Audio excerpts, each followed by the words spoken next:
జగన్ ప్రభుత్వంలో తమకి పనికాక అసెంబ్లీ వేదికగా జగన్ ప్రభుత్వాన్ని అడుగుతున్నటువంటిది తెలుగుదేశం వాళ్ళు కాదు, సొంత పార్టీ ఎమ్మెల్యేలే 0 అవర్లో పలు అంశాలు రైట్ చేసుకొచ్చారు.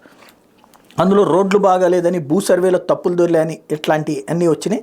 నర్సీపట్నం నియోజకవర్గంలో నాతవరం నుంచి తాండవ జలాశయానికి వెళ్లే రోడ్డు పూర్తిగా పాడైందని ఎమ్మెల్యే ఉమాశంకర్ గణేష్ తెలిపారు. కనీసం మరమ్మతులైనా చేయించాలని విజ్ఞప్తి చేశారు. పెందుర్తి నియోజకవర్గ పరిధిలోని పర్వాడ మండలం తాడి వద్ద ల్యాండ్ ఫీల్ ఏర్పాటు చేసేందుకు కాలుష్య నియంత్రణ మండలి ప్రతిపాదించిందని, ఆ గ్రామాన్ని అక్కడి నుంచి తరలించే వరకు ఆ ప్రతిపాదన ఆపాలని ఎమ్మెల్యే అదీప్ రాజు కోరారు. అసెంబ్లీలోని మిలియాపుట్టిలో ఐటీడీఏ ఏర్పాటు చేయాలని పాతపట్నం ఎమ్మెల్యే రెడ్డి శాంతి విజ్ఞప్తి చేశారు. ప్రతికొండ నియోజకవర్గంలోని తొగ్గలి మండలాన్ని కరవ మండలంగా ప్రకటించాలని ఎమ్మెల్యే శ్రీదేవి కోరారు. పాయకరావుపేట నియోజకవర్గంలో ఇళ్ల నిర్మాణం వేగంగా పూర్తి కావడం లేదని, ఇల్లు పూర్తయిన వాళ్ళకి బిల్లులు చెల్లించడం లేదని ఎమ్మెల్యే బాబురావు గుర్తు చేశారు.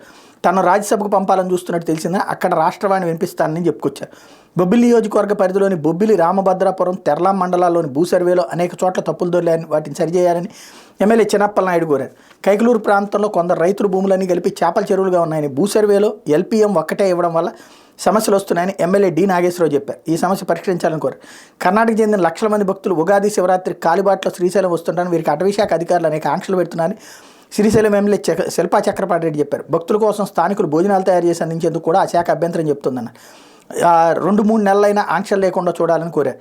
షిరిడీ క్షేత్రానికి ఏపీ నుంచి భక్తులు అధికంగా వెళ్తుంటారు. వారికి అక్కడ సమాచారం తెలిపేందుకు మన ప్రభుత్వం తరపున పీఆర్ఓ కార్యాలయం, వసతిగృహం ఏర్పాటు చేయాలని పీలేరు ఎమ్మెల్యే చింతల రామచంద్రారెడ్డి కోరారు. పాలక మండలిలో పొరుగు రాష్ట్రాలకు చెందిన వాళ్ళని సభ్యులుగా నియమిస్తున్నట్టు షిరిడీ సంస్థానం బోర్డులు ఏపీకి చెందిన ఒకరిద్దరు నియమించేలా మహారాష్ట్ర ప్రభుత్వం సంప్రదింపులు జరపాలని సూచించారు.